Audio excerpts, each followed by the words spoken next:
Comment une personne devient-elle sans abri au Japon? La réponse est très simple. Fondamentalement, cela commence avec le travail. De nos jours, il est très difficile qu'une personne naisse et grandisse dans la rue. Mais au milieu des années 90, quand l'économie japonaise s'est effondrée et que la fameuse bulle économique a éclaté, ce qu'il y avait, c'était des constructions, et lorsque les constructions se sont arrêtées, beaucoup de personnes dans le secteur ont perdu leur travail. Et à la suite de cela, en 95, il y a eu le grand tremblement de terre de Kobe, à la suite duquel beaucoup de gens se sont retrouvés sans abri. Ou des cas plus récents, comme le tsunami de 2011 où le tsunami a emporté toute une ville. Et beaucoup de ces gens ont été réfugiés par le gouvernement. Et d'autres se sont rapprochés de Tokyo, mais ils n'ont pas réussi à s'en sortir et ont également fini dans la rue. Le gouvernement a toujours essayé d'aider autant que possible toutes ces personnes, mais évidemment aucun gouvernement ne peut gérer absolument tout. Aujourd'hui, beaucoup des sans-abri que l'on trouve dans la rue sont des personnes de plus de 50 ans, de plus de 60 ans, qui ont peut-être perdu leur emploi. Au milieu des années 90, ils sont devenus sans domicile fixe et n'ont jamais pu s'en sortir. Vous vous souvenez dans la vidéo du quartier pauvre qu'a recommandé un film appelé Mother? Eh bien, aujourd'hui, nous allons avoir beaucoup d'exemples tirés de ce film pour que vous puissiez comprendre un peu plus les contextes. Vous souvenez-vous qu'il y avait un problème avec une dette? Eh bien, il y a beaucoup de cas similaires de personnes qui contractent une dette qui n'est pas de la banque, mais quelque chose qui s'appelle Sarakin, qui serait comme des prêteurs, mais déjà plus connectés avec les mafias. Ceux-là ont des intérêts très élevés, mais les exigences sont très basses. Si on ne paie pas, ils te poursuivent, et si tu n'as pas de quoi payer, tu peux déjà imaginer ce qui peut arriver. C'est précisément l'un des cas de persécution qui existent, et il y a des gens qui fuient précisément ces prêteurs, et qui finissent précisément dans la rue. Un des cas les plus honteux de la part du gouvernement est qu'en 2011, pour réduire le budget des dépenses psychiatriques, ils ont libéré 70 000 patients hospitalisés dans des hôpitaux psychiatriques. Libérer 70 000 personnes, évidemment, certains allaient finir dans la rue justement. Et c'est pour cela qu'il est assez courant de trouver des gens avec des problèmes psychiatriques parmi les sans-abri. Et ils l'ont évidemment fait pour réduire un budget qui avait une dépense très importante. Et, bien sûr, ils s'en sont pris à un secteur qui, selon eux, n'apporte rien et n'apportera jamais à la société. De quoi vivent-ils? En soi, il est très rare de voir les sans-abri mendier, cette culture qui existe parmi les Occidentaux de donner aux pauvres. Comme si au Japon ce sujet n'était pas si intériorisé, et les Japonais eux-mêmes ne sont pas habitués à ce qu'on leur demande de l'argent. Par conséquent, mendier est très rare. Ce que l'on peut parfois voir, c'est qu'ils mendient auprès des étrangers parce qu'ils comprennent que les étrangers peuvent leur donner une pièce, disons, mais en soi, ils se consacrent principalement à la collecte de canettes ou du carton. Pour ce qui est de ceux qui collectent le carton, j'avoue en avoir très peu aperçu. Mais la plupart d'entre eux se consacrent à la collecte de canettes et ils sont payés environ 1 $ le kilo. Ensuite, d'un autre côté, il y a ceux qui collectent les papiers recyclables, comme les journaux, les bandes dessinées. En soi, disons que c'est l'une des principales sources de subsistance. Je suis actuellement au parc Yoyogi, qui est un parc très connu ici à Tokyo, et disons que sur le côté, au bout, à l'extrémité du parc, il y a une zone avec beaucoup de gens sans abri qui construisent leur propre maison ici. Disons que ce seraient ceux qui sont les plus adaptés parce que, eh bien, il y a beaucoup de gens qui n'ont tout simplement pas ça. Celui-ci a presque fini de construire sa petite maison, regarde. Mais il y en a certains qui n'ont pas ça, qui ont simplement des boîtes en carton qu'ils assemblent dans la rue. Il y a des gens qui n'ont vraiment pas pu s'organiser autant. En voyant leur installation confortable, on réalise que cela fait longtemps qu'ils n'ont pas été expulsés de cet endroit. Ou peut-être que ces cordes sont là pour empêcher que de nouveaux arrivants s'installent et se propagent, mais ils restent là, sur le côté, au bord. Vous souvenez-vous de la vidéo précédente où je parle des danshiz, des bâtiments qui appartiennent à la municipalité, où les gens de classe inférieure peuvent y vivre? Eh bien, tout d'abord, je dois présenter de grandes excuses, car après avoir enregistré la vidéo sur cet endroit, j'ai enquêté sur ce danshi et recherché les conditions pour emménager dans un danshi de la zone d'Itabashi, et il s'avère que cet endroit appartenait au district d'Itabashi. Mais ce n'était pas pour la classe inférieure, mais pour la classe moyenne, c'était les UR House. Et la vérité, c'est que j'ai vraiment honte parce que dans la vidéo, les informations étaient justes, mais je me suis trompé de lieu de tournage. Maintenant, je suis bien dans un danchi, celui-ci est bien pour les personnes à faible revenu, j'ai bien vérifié cette fois-ci. Il appartient à la Toei Jitaku. Et ici, seules les personnes répondant aux critères que j'ai mentionnés peuvent venir, les personnes âgées, les mères célibataires, les personnes handicapées. Celui que j'ai montré où je travaille est aussi un danchi, c'est un endroit très beau maintenant. C'est-à-dire, on peut remarquer que c'est un peu plus négligé, on voit un peu la négligence. Maintenant, justement, on peut se demander, les sans-abri ne peuvent-ils pas vivre dans un de ces danchi? En premier lieu, s'ils ont moins de 60 ans, ils ne rempliraient pas les conditions. Ici, la priorité est donnée aux personnes de plus de 60 ans qui reçoivent une retraite, ils doivent avoir un revenu. Les mères célibataires. En revanche, les sans-abri, eh bien, à part de manquer de papier des fois, toutes ces questions de recevoir des subventions, il y a toute la question bureaucratique que oui ou oui, pour pouvoir recevoir de l'argent, vous devez faire des démarches et parfois on n'a pas le moyen d'accéder à ces démarches de manière facile, disons. Ou par exemple, aussi le sujet des collecteurs pour les mafias, si on fait une sorte d'enregistrement dans une municipalité, pour ces mafias, il est plus simple de trouver ton nom. Ils deviennent plus traçables. 1, 2, 3, 4, 5 étages et il n'y a pas d'ascenseur. Maintenant, une curiosité de cet endroit est que même s'il est fait pour les personnes à faible revenu, cet endroit se trouve en plein Shinjuku, l'un des quartiers les plus importants, on pourrait dire, de Tokyo. Ça fatigue. Et pour une personne âgée, c'est énorme. Je pense qu'il est très probable que dans ceux qui sont un peu plus vieux, ils mettent les personnes âgées. Et peut-être que dans les bâtiments qui sont plus jolis, ils mettent des mères célibataires, par exemple, puisqu'ils semblent un peu plus nouveaux.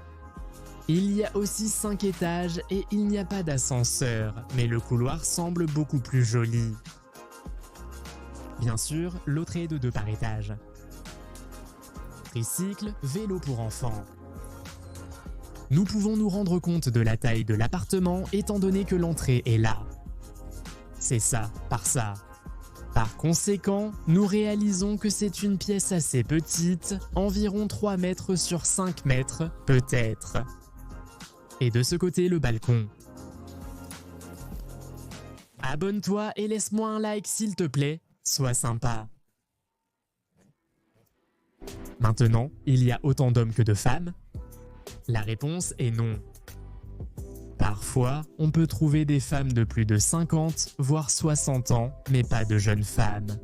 Parce qu'en soi, tous les travailleurs sociaux donnent toujours la priorité aux femmes, surtout si elles sont jeunes. Disons qu'il y a une pensée un peu sexiste, du fait que la femme a moins de responsabilités, est moins indépendante et plus vulnérable dans la société. Et donc, la priorité est toujours donnée aux femmes. Eh bien, même si c'est une pensée un peu sexiste, elle joue en faveur de la femme. De plus, il existe d'autres branches du bien-être féminin au Japon, ce qui facilite également l'aide aux femmes. Habituellement, quand on rencontre des femmes, elles ont tendance à être des sans-abri très récentes, disons. Au-delà du sujet du travail, cela peut beaucoup arriver avec le sujet de la violence domestique. Et déjà, lorsqu'on est victime de violences domestiques, qu'on ne peut pas contacter la famille, on peut lui donner une subvention et en plus, lui donner un toit dans un danchi, par exemple. Maintenant, une question que beaucoup peuvent se poser est s'ils sont criminels, s'ils commettent des crimes. La réalité est que non. En soi, il est très rare qu'ils commettent des crimes. Autrement dit, si nous apprenons qu'un sans-abri a volé quelque chose, cela ne nous étonnerait pas. Je connais le cas d'un de mes amis qui était dans un centre commercial, dans une aire de restauration d'un centre commercial. Et il a laissé son sac, ce qui est normal pour garder la place. À son retour, le sac avait disparu. Et ils ont regardé les caméras de sécurité et c'était un sans-abri. Mais pour la plupart, ils ne commettent pas de crimes. Maintenant, les endroits où ils ont tendance à être sont pour la plupart, de grands parcs. Puis il y a les gares. Les gares, c'est là où se trouvent, disons, ceux qui ne montent pas de tente, ceux qui n'ont que quelques cartons pour se faire leur capsule pour dormir. Globalement, on les trouve le plus à Tokyo et à Yokohama, qui est à côté, et à Osaka, mais ils se concentrent en général dans les grandes villes. En fait, beaucoup des sans-abri sont nés ou élevés dans d'autres villes, ils essaient de partir pour Tokyo, et les choses se passent mal pour eux et ils finissent dans la rue. Parce que c'est très cher de pouvoir louer un appartement, il faut des mois de garantie et tout ça, et parfois, pour commencer à louer un appartement, il faut environ 3, 4 ou 5 000 $. Je suis un peu surpris parce que maintenant je suis à Senya.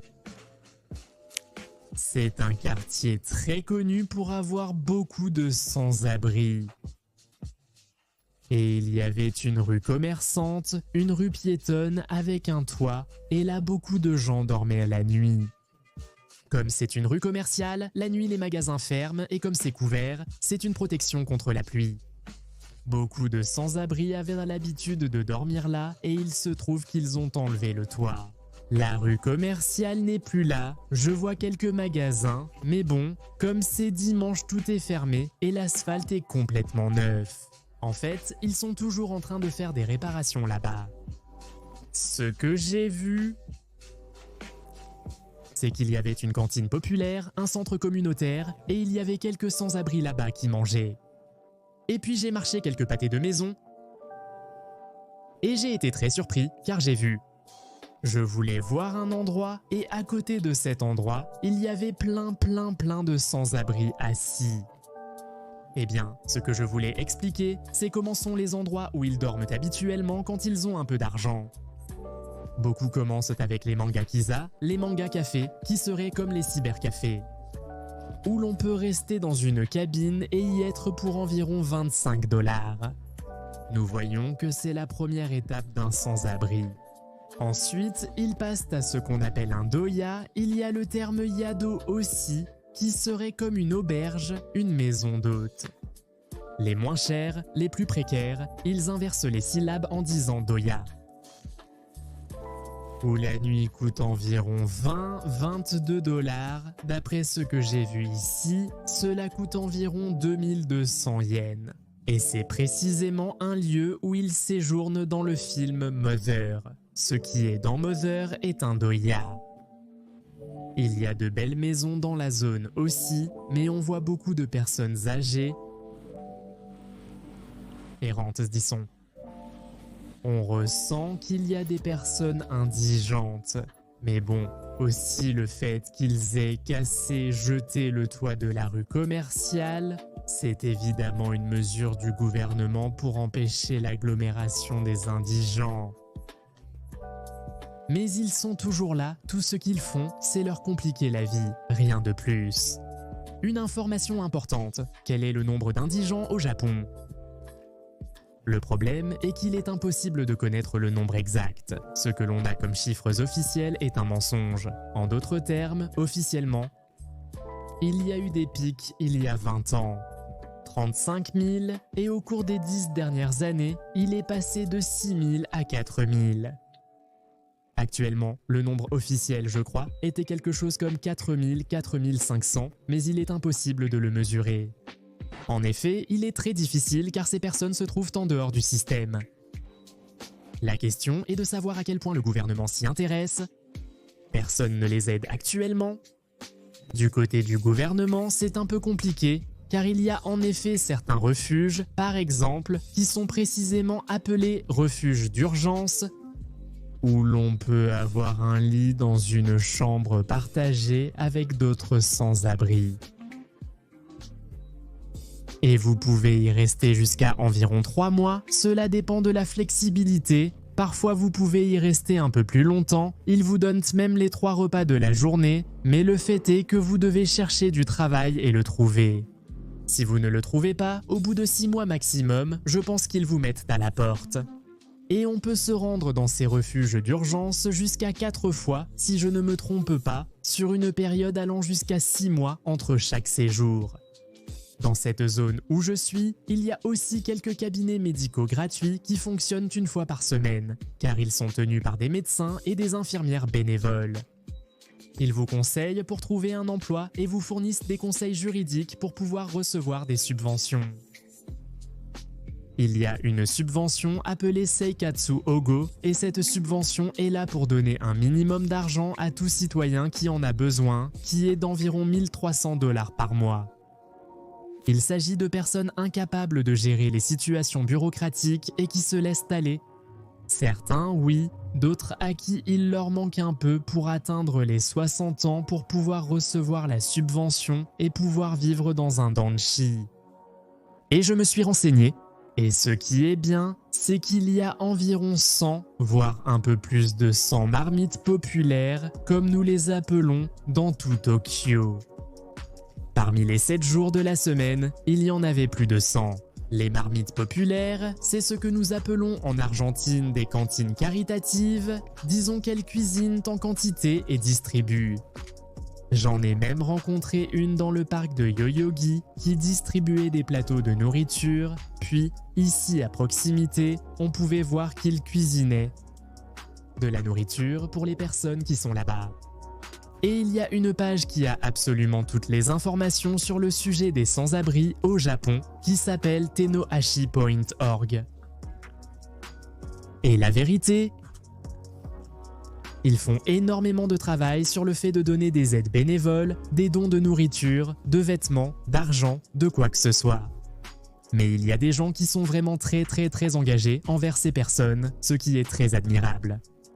En dehors de tout cela, en plus du film Mother dont nous avons parlé, il y a un autre film que je veux vous recommander qui est spécifique aux sans-abri, qui s'appelle Tokyo Godfathers. C'est un film d'animation et c'est le film idéal pour éliminer les préjugés de certaines personnes qui pensent que les dessins animés sont pour les enfants ou pour les otaku. Eh bien, c'est tout.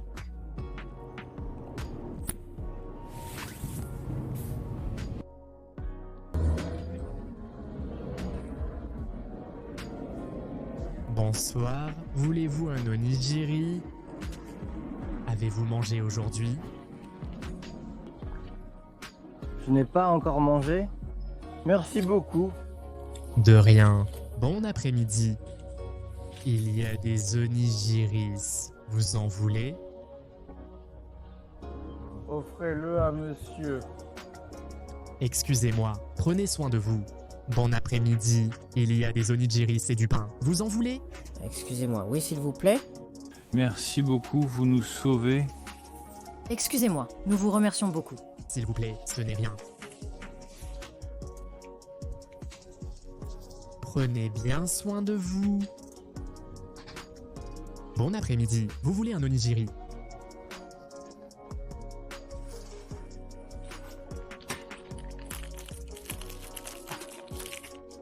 Merci beaucoup. C'est un bon pain, merci beaucoup. Prenez bien soin de vous.